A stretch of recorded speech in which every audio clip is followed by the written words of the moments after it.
அக்கா இப்போ 4 வருஷம் வந்துட்டு தகுதி வாய்ந்த பெண்களுக்கு மட்டும்தான் கொடுப்பேன்னு சொன்னாங்க. இப்ப எல்லாருக்கும் கொடுக்குறேன்னு சொல்றாரு மு.க. ஸ்டாலின். அது எப்படி? எலெக்ஷன் அப்போ இல்லத்தரசிகளுக்கு மகளிர் அணிக்கு எல்லாருமே நாங்க 1000 ரூபாய் தருவோம்னு சொன்னீங்க. மறு வருஷம் கொடுக்க ஆரம்பிச்சீங்க. அதுக்கப்புறம் தகுதி உடையவர்கள் தான் கொடுப்பேன்னு சொன்னீங்க. இப்போ 4 வருஷம் கழிச்சு எல்லாரும் விண்ணப்பிக்கலாம் சொல்றீங்க. இப்ப மட்டும் அந்த தகுதி எப்படி வந்தது? சரி, நீங்க குடுக்குறீங்க, நாங்க வாங்கிக்கிறோம். 4 வருஷத்துக்கு காசை ஒன்னா சேர்த்து கொடுங்க. இப்ப மட்டும் மகளிருக்கு தகுதி எப்படி வந்துச்சு? இப்ப மட்டும் எங்க வீட்டுல கவர்மெண்ட்ல ரிசைன் பண்ணிட்டாங்களா? கவர்மெண்ட் எல்லாரும் ரிசைன் பண்ணிட்டாங்களா? இல்ல நாங்க வறுமை கோட்டுக்கு கீழே இருந்து மேல வந்துட்டோமா? இல்ல நாங்க 500 ரூபாய்க்கு கீழே மின் கட்டணம் கட்டுறோமா? இதுல எது எங்களுக்கே தெரியலையே. அப்போ எலெக்ஷன் அப்போ ஒண்ணு சொல்லுவீங்க, ஜெயிச்சதுக்கு அப்புறம் ஒண்ணு சொல்லுவீங்க, திருப்பி நீங்க மறுமுறை ஆட்சிக்கு வரணும்னா நீங்க என்ன வேணா சொல்லுவீங்க. நாங்களும் கேட்டுட்டு தாங்க அப்படின்ட்டு உங்ககிட்ட கை கட்டி நிக்கணும். இதுதான் நீங்க ஆட்சி செய்யற கவர்மெண்டா? 6-7 தலைமுறையில 10 தலைமுறைக்கு உண்டான சொத்தை நீங்க சம்பாதிச்சு வச்சுக்கிட்டீங்க.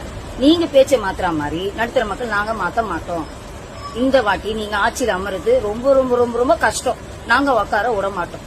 நீங்க எழுதி வச்சுக்கோங்க, இந்த வாட்டி திமுக ஆட்சி அமைக்காது. Download ShareChat.